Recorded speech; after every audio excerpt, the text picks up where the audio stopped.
A'udzubillahi minasyaitonirrajim. Bismillahirrahmanirrahim. Assalamualaikum warahmatullahi wabarakatuh. Innal hamdalillah nahmaduhu wa nasta'inuhu wa nastaghfiruh wa na'udzu billahi min syururi anfusina wa min sayyiati a'malina may yahdihillahu fala mudilla lahu wa may yudlilhu fala hadiya lahu. Asyhadu an la ilaha illallah wa asyhadu anna Muhammadan abduhu wa rasuluhu la nabiyya ba'da. Allahumma shalli ala sayyidina Muhammad wa ala alihi wa sahbihi ajmain. Sarehat Bapak Ibunya? Alhamdulillah. Tirisnya banyak. Kedahna aya jahenya banyak.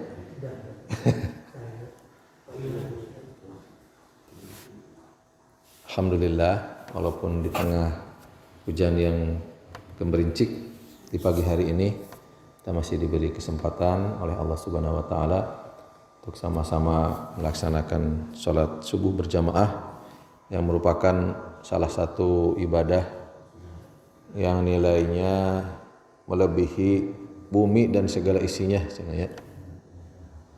Jadi kalau ada yang orang terkaya di dunia, katanya adalah orang yang sholat subuh berjamaah. Karena nilainya sama dengan dunia dengan segala isinya. Baik, kita lanjutkan pembahasan kita tentang sifat-sifat manusia ya. Kalau sebelumnya kita mengetahui beberapa sifat manusia, yang pertama lemah, yang kedua pembantah, yang ketiga senantiasa berkeluh kesah dan kikir ya. Nah, pada kesempatan kali ini kita lanjutkan beberapa sifat manusia. Kenapa? Sekali lagi kita ingatkan, kita tuh harus paham sifat-sifat manusia, karena dengan mengetahui sifat-sifat manusia baik yang buruk maupun yang baik, kita akan bisa menyikapi ya berbagai macam situasi dan kondisi saat ini, situasi dan kondisi masa lalu maupun situasi masa depan itu dengan lebih bijaksana. Selanjutnya, sifat manusia yang berikutnya adalah tergesa-gesa. Ya. Quran surat 17 ayat 11. 17 surat apa, Bu? Al-Isra ya. Ayat 11. A'udzubillahi minasyaitonirrajim. Udah ngangge kacanya manon.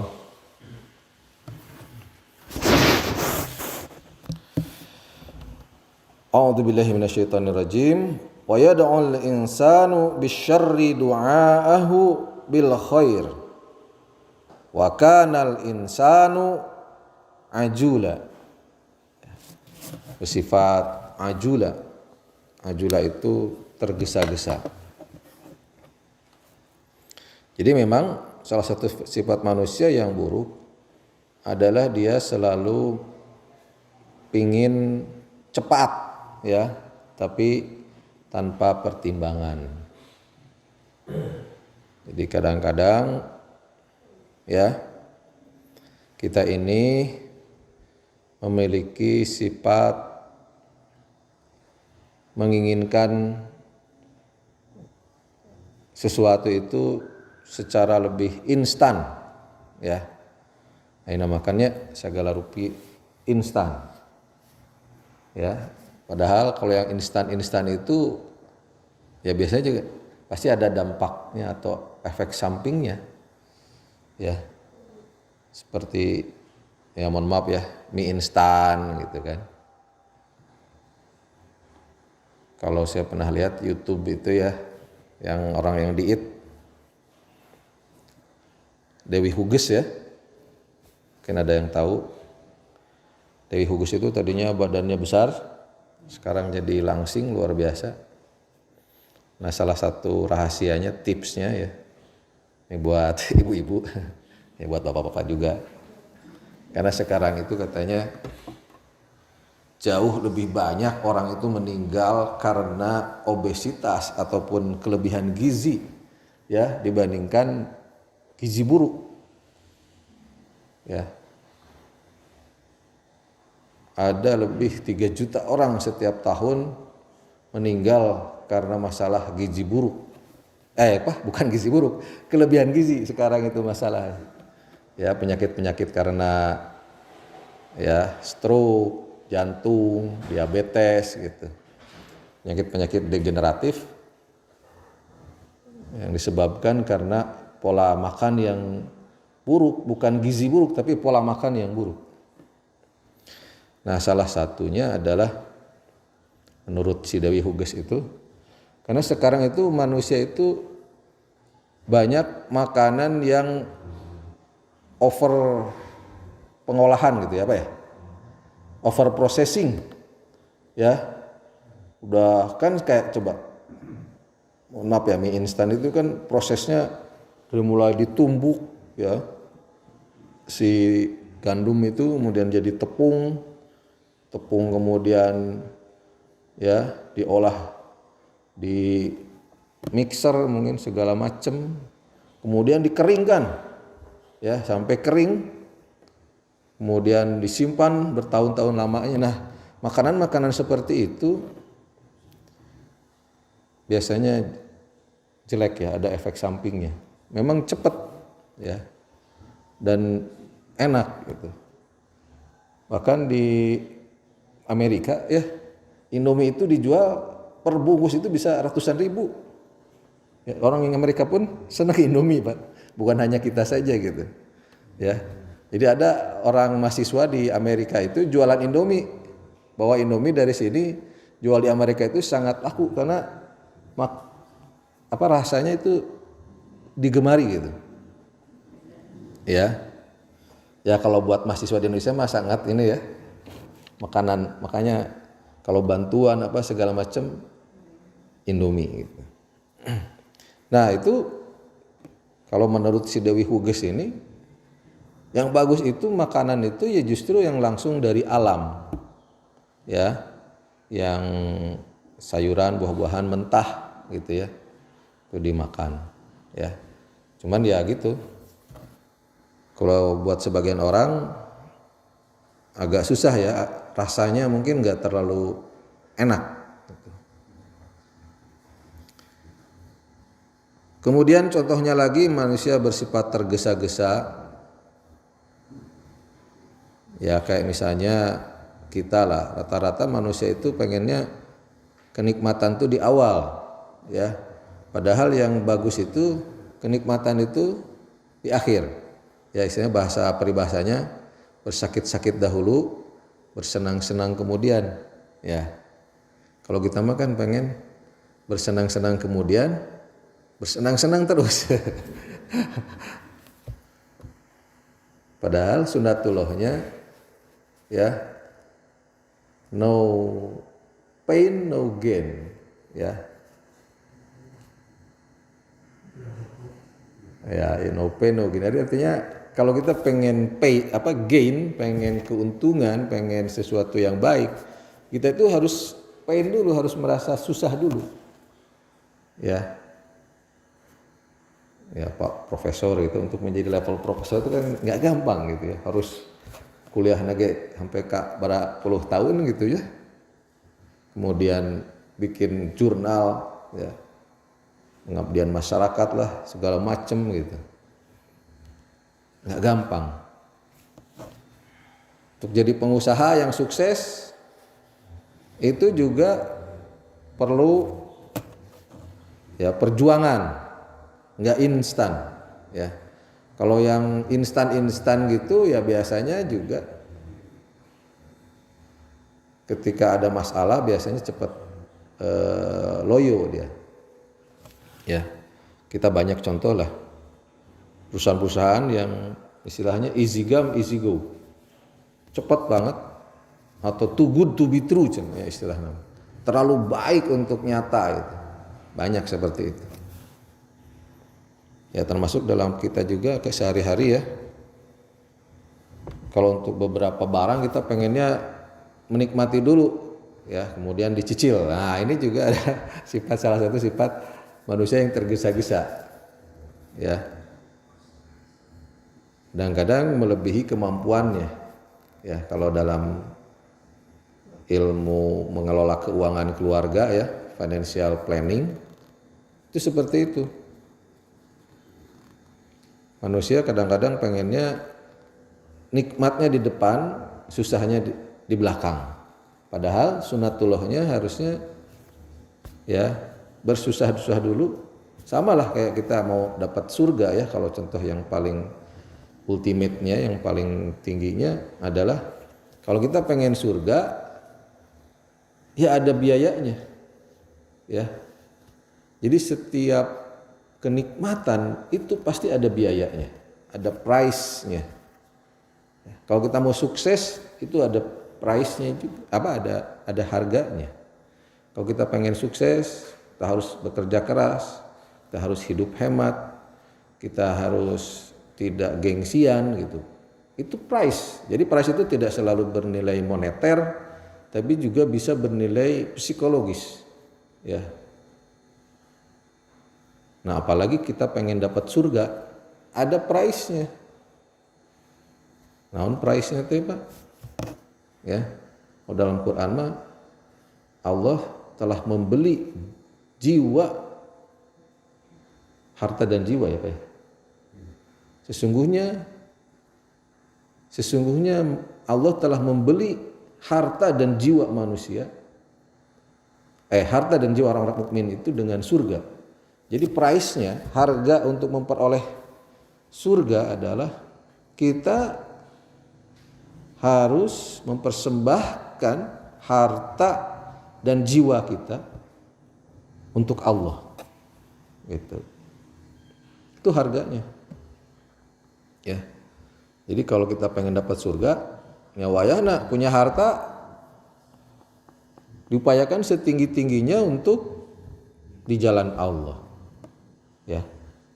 Kita punya jiwa, ya, kita punya badan, kita wakafkan untuk Allah. Ya. Jadi segala macam yang kita lakukan, makanya kan pengertian ibadah dalam arti luas adalah setiap perbuatan manusia ya yang diniatkan untuk Allah, lillah. Makanya kalau kita melakukan apapun ya tanpa dimulai dengan bismillah tertolak katanya. Jadi kalau kita mulai dengan bismillah, dengan nama Allah, maka itu akan nilainya ibadah. Ya. Tentu perbuatan baik ya. Karena perbuatan jelek ada juga yang kadang-kadang iseng pakai bismillah. Ya, setiap perbuatan baik ataupun perbuatan mubah ya, kalau dimulai dengan bismillah itu akan menjadi nilai ibadah. Seperti makan itu kan mubah. Ya. Tapi kalau kita mulai dengan bismillahirrahmanirrahim, ya kita niatkan dengan makanan ini kita bisa beribadah dengan lebih tenang, ya. Nah itu akan bernilai ibadah. Jadi segala sesuatu yang kita lakukan, kita bekerja, ya, kita membantu orang lain, ya, kita naik angkot, ya, memberi ongkos, ya. Kita melakukan membersihkan masjid ya seperti Pak Sofyan itu ya, itu akan nilainya ibadah ya. Dan kadang-kadang ya Allah Subhanahu wa taala itu bukan kadang-kadang ya seringkali membalas kebaikan itu dengan pahala yang berlipat ganda ya, bahkan ya kadang-kadang nggak masuk akal, emang nggak masuk akal. Kalau Allah sudah membalas itu pasti ya perumpamaannya itu kan seperti 700 lah kelipatannya. Jadi kalau kita bunga bank atau bunga apapun lah di dunia ini yang paling tinggi berapa persen sih ya. Nah kalau Allah mah membalas kebaikan manusia itu dengan 700 kali lipat katanya. Ya. Jadi seperti satu batang yang mempunyai 10 ranting, 10 ranting itu ada 100 biji. 700 ya hitungannya gitulah ya. Di dalam surat Al-Baqarah seperti itu. Ya. Nah, jadi Allah mah nggak hitung-hitungan kalau masalah pahala. Ya, perbuatan sedikit itu bisa banyak ya di dalam hadis itu ya. Perbuatan kecil yang nilainya sangat besar dan bisa membeli surga. Ya, contohnya katanya suatu saat Rasulullah, nah ini akan datang seorang ahli surga. Nah, ada seorang sahabat datang, seorang ahli surga. Nah, ini sahabat yang lain siapa ya Pak ya? Itu naon sih amalnya sampai ke aku Rasulullah disebut ahli surga gitu kan. Kalau Rasulullah udah bilang gitu mah udah jaminan itu. Ya, karena Rasulullah itu punya sifat sidik ya. Benar. Apa yang dikatakannya pasti benar. Nah, sahabat yang satu lagi ini tidur 3 hari, ikut tidurlah di sahabat yang tadi yang menjadi ahli surga itu. Ternyata selama 3 hari itu tidak ada ibadahnya itu yang apa gitu ya. Apakah sholatnya sampai bengkak-bengkak seperti Rasul? Enggak juga, biasa saja. Sholat tahajudnya biasa, ya. Puasanya biasa. Gitu. Sampai akhirnya hari yang ketiga itu, wahai fulan, saya itu sebetulnya menginap di rumah kamu itu karena perkataan Rasulullah yang mengatakan bahwa kamu ahli surga. Ya, apa sih rahasianya sampai engkau ya memperoleh predikat ahli surga dari Rasulullah sallallahu alaihi wasallam?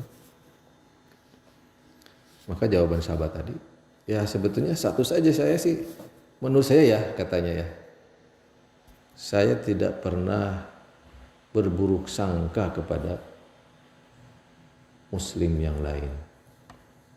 Tanya Pak ya, si ganu gampang ya. Simple. Ya, jadi kita tuh tong payaan gitu, bahasa ayeuna mah tong baperan ya, salah sedikit nyeri hati gitu.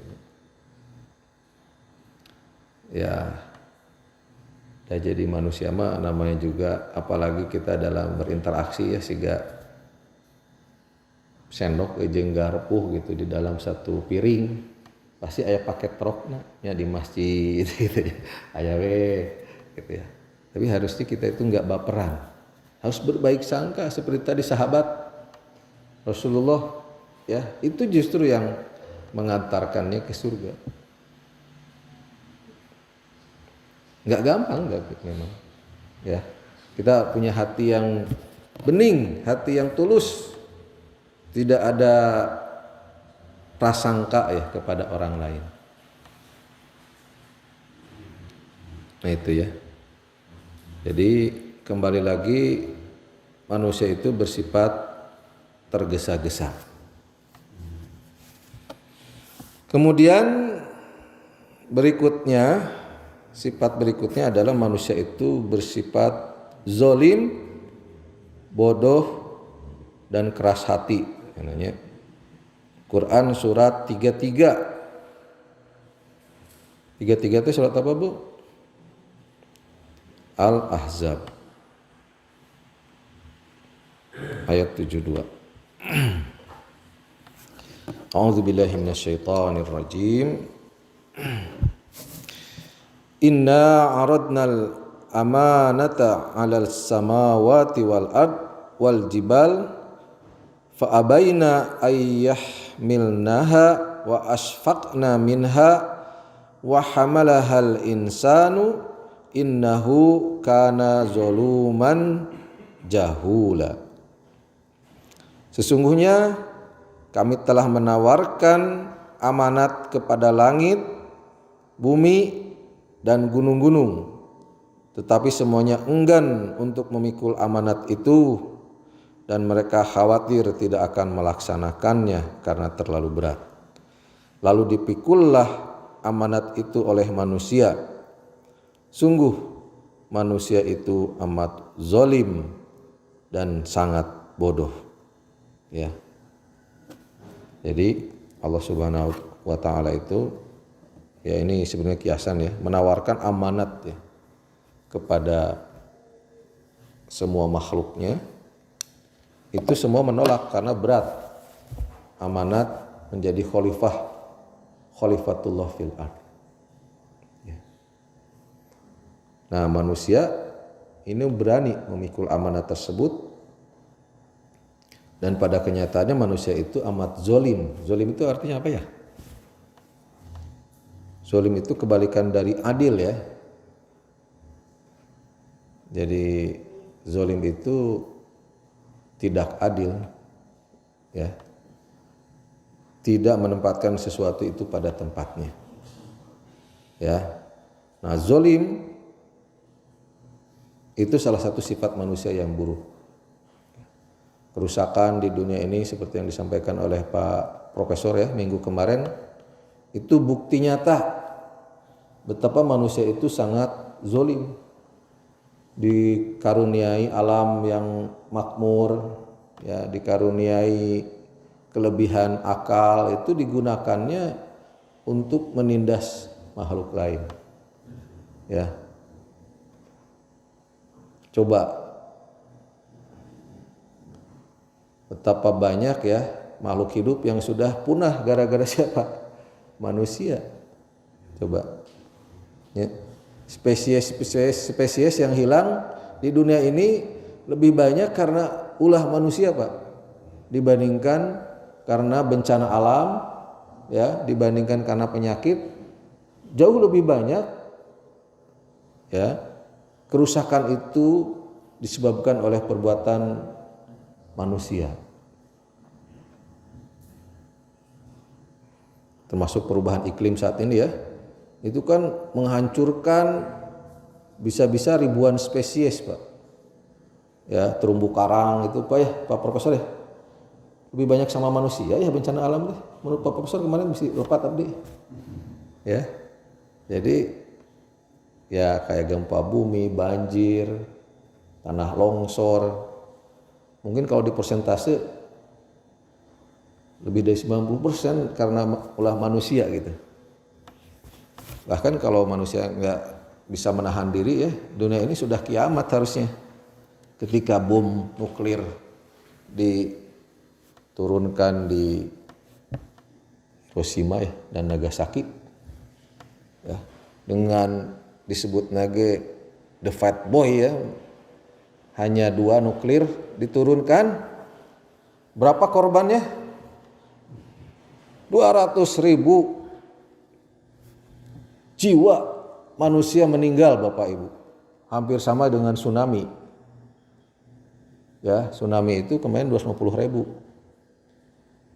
Masyarakat Aceh. Ini dengan nuklir Hiroshima Nagasaki korban jiwanya sampai 200.000. Ya, tapi itu kita harus syukuri juga ada nuklir. Maksudnya gimana? Ya, maksudnya tidak ada lagi perang besar setelah itu. Ya, karena manusia paham banget bahwa kalau mereka tidak bisa menahan diri, terjadi kiamat, Pak. Karena nuklir itu kan dampaknya bukan hanya seketika ketika diledakkan saja, tapi setelahnya kan radiasinya itu bisa menyebabkan kanker, segala macam penyakit. Bahkan penemu X-ray ya, itu meninggal. Marie Curie ya, pernah dengar ya? Marie Curie itu penemu sinar laser ya, elektromagnet yang sekarang kita nikmati dengan sinar ronsen ya. Kalau kita sakit apa segala macam itu kan disuruh ronsen ya. Radiologi, bagian radiologi. USG. Itu meninggalnya karena radiasi. Makanya kalau di rumah sakit itu kalau ke bagian radiologi itu kan banyak larangannya, nggak boleh ini, nggak boleh itu. Karena radiasinya sangat berbahaya. Ya. Nah, begitu manusia itu diberikan oleh Allah amanah, banyak yang zolim. Ya. Ya sudah kita bacalah di dalam sejarah ya, betapa banyak manusia menzolimi manusia yang lain, menzolimi makhluk lain, menzolimi lingkungan, ya, ketika dia mendapatkan amanah, ya, amanahnya makin besar, kerusakannya makin besar, ya. Jadi kalau kita ini diberi amanah besar, kalau kita berbuat zolim, maka kerusakannya akan juga sangat besar. Ya, bisa kita lihat misalkan pemimpin Nazi ya, siapa? Hitler ya, yang kumisnya siga Charlie Chaplin ya. Charlie Chaplin mah lucu ya. Nah, ini mah jahat. Jahat. Ya. Dia menganggap ras Arya itu yang paling superior, yang lain itu inferior, ya. Jadi dia terpengaruhi oleh hukum evolusi Darwin katanya, ya. Jadi kalau yang tersisa itu adalah manusia-manusia super, ya. Dia percaya bahwa ras itu menentukan superioritas. Ya, jadi ras kulit putih Arya itu lebih superior dari sisi intelektual, dari sisi sifat-sifat baik lah. Ya, dia percaya dalam DNA orang-orang kulit putih itu lebih istimewa, walaupun sekarang sudah terbantahkan, ya. Tidak ada relevansi antara ras dengan kecerdasan seseorang, dengan sifat-sifat baik seseorang. Ya. Nah, setelah itu kita lihat bagaimana dia bisa memusnahkan, melakukan genosida ya. Pemusnahan ras itu luar biasa. Sampai jutaan orang mati. Kenapa? Karena dia menjadi pemimpin tertinggi, Führer sebenarnya. Ya, pemimpin tertinggi di Jerman. Ya. Jadi makin besar kekuasaan seseorang, ketika dia berbuat zolim, kerusakannya makin besar.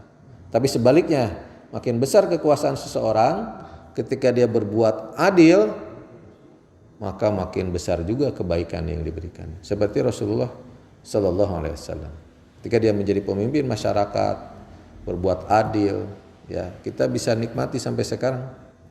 Ya, coba bayangkan jauh ya dari Mekah ke Indonesia ini, tapi agama Islam bisa justru jadi mayoritas di Indonesia. Ini salah satunya adalah jasa dari Rasulullah Sallallahu Alaihi Wasallam. Dan kemudian manusia itu juga jahula, sangat bodoh. Ya, bodoh itu bukan berarti intelektualitasnya sebetulnya. Ya. Bodoh itu artinya ya dia tahu sebetulnya, tapi karena egonya dia nggak mau tahu, ya kan lebih banyak kayak gitu ya. Orang pintar itu atau orang yang punya kelebihan lah, bukan hanya pintar, ya. Kelemahannya adalah dia menjadi sombong, Pak. Ya. Nah, ketika menjadi sombong itulah kebenaran itu tertutupi, Pak. Ya. Ya seperti contohnya kalau di zaman Rasulullah itu ya Abu Jahal itu. Abu Jahal itu kan bapaknya paling bodoh gitu ya. Apakah Abu Jahal itu secara intelektual bodoh? Tidak. Bahkan justru pinter. Dia tokoh paling tinggi ya di masyarakat Quraisy, menurut orang mah presidennya lah, ya tokoh terkemukanya di situ. Dan dia tahu bahwa apa yang dibawa oleh Rasulullah sallallahu alaihi wasallam itu adalah kebenaran. Tapi karena egonya, ya kan itu banyak Pak. Makanya penyakit orang pinter, orang kaya itu ya bodoh. Sombong jadi bodoh gitu. Karena sombong jadi bodoh. Ya, contohnya yang sering kita dengar kan, kalau dalam cerita itu kura-kura dan kelinci, dan kancil ya. Kalau balapan sebenarnya suatu saat kura-kura dan kancil itu balapan. Kalau dalam ceritanya yang menang siapa Pak? Kura-kura atau kancil? Kura-kura ya, di fabelnya itu ya. Cerita rakyatnya seperti itu. Kenapa kura-kura bisa menang? Si kancil karena merasa, wah saya larinya kenceng. Ketika dia lari, udah setengah jalan, tinggal si kura-kura masih jauh. Wah yang mau ka udah gitu. Ini istirahatlah di bawah pohon, dia istirahat. Akhirnya ketiduran. Ya, kura-kura slow but steady ya, pelan tapi pasti gitu. Waduh, ya tuh protes teh kura-kura. Ya. Kura-kura pelan tapi pasti, akhirnya nyampe finish. Nah, dalam ceritanya seperti itu ya. Nah, moral of the story-nya cina gitu ya. Bahwa slow and steady akan mengalahkan yang cepat tapi tidak konsisten. Nah, gitu. Ya sering kita juga ya. Kalau saya dulu sering pulang dari Bogor ke Bandung, karena rumah saya dulu di Bogor ya. Nengok orang tua di Bandung itu. Bawa mobil kan saya mengantukan. Ya. Hampir pasti istirahat heula gitu. Tidur, istirahat. Ya dulu mah belum ada tol ya di puncak, jadi banyak restoran di situ atau di pom gitu. Setelah bangun kemudian terusin perjalanan, itu asa truk tadinya kasusul gitu. Sering gitu Pak ya. Tadi truk itu geus kasusul, nah ayak di depan kita gitu. Ya ternyata kita tadi tidur. Nah gitu ya Pak. Jadi orang yang mempunyai kelebihan, kelemahannya adalah sombong. Karena sombong dia akhirnya bodoh. Akhirnya dikalahkan sama yang biasa-biasa saja. Gitu. Jadi kalau kita punya kelebihan, harta, intelektual, spiritual ya, termasuk ulama itu ya hati-hatinya tuh, karena kesombongannya itu bisa menggelincirkan dia kepada kebodohan. Ya. Jadi rata-rata ya seperti grafik ya atau gunung lah. Kalau sudah sampai puncak orang tuh kejayaannya, ya biasanya apa? Setelah puncak itu ya turun gitu. Nah kalau lihat peradaban-peradaban yang hancur itu rata-rata karena sombong itu. Karena merasa lebih dari orang lain, kemudian sombong. Nah kalau udah sombong, egonya itu akan menutupi kebenaran. Sesuatu yang benar, kalau dia tahu itu benar, ya dia lakukan. Sebaliknya, ya. Nah makanya perlu kerendahan hati. Ya. Salah satu sifat manusia yang baik harus kita punya adalah tawadhu. Ya, ya seperti Pak Profesor lah kalau di kita ya, Profesor Asep Porlan ini kan, aduh, saya kadang-kadang suka malu hati. Beliau orangnya rendah hati, padahal ilmunya tinggi. Nah harusnya seperti itu. Ya. Jadi itu Bu, zalim dan sangat bodoh. Ya, mudah-mudahan kita tidak termasuk orang yang seperti itu sifat-sifatnya. Jadi pertama kita tergesa-gesa itu, ya sunatullahnya kita harus bekerja keras dulu baru menikmati. Itu yang benar. Bukan menikmati dulu kemudian susah. Ya. Yang kedua kita jangan punya sifat zolim, ya, menganiaya orang lain, menganiaya lingkungan, menganiaya binatang, ya, kita memperoleh amanah itu berkhianat, itu namanya zolim. Dan yang ketiga bodoh. Bodoh dalam artian kita tahu itu adalah benar, ya, tapi kita tidak melakukan yang benar itu karena tertutupi oleh ego kita. Ya, hati-hati. Ya termasuk kita sebagai orang tua ya sering seperti itu ya, karena kita merasa sudah lebih tua, lebih banyak pengalaman gitu ya. Dengan anak teh dianggap nanti budak teh nanaonan, padahal kamu ayeuna baru budak ayeuna teh lebih cepat Pak dari sisi knowledge ya, kognitif. Mereka lebih pinter kadang-kadang dari kita. Tapi karena kita merasa wah ada orang mah orang tua gitu ya, sama anaknya ya diperlakukannya tidak adil ya.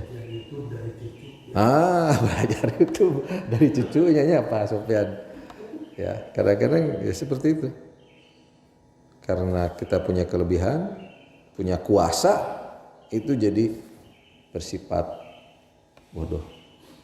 Nah mudah-mudahan kita tahu sifat-sifat manusia yang buruk ini, kita terhindar dari sifat-sifat manusia itu. Jadi kita sudah tahulah lubang-lubangnya, lamun ini perjalanan kita menuju surga, menuju keridhaan Allah.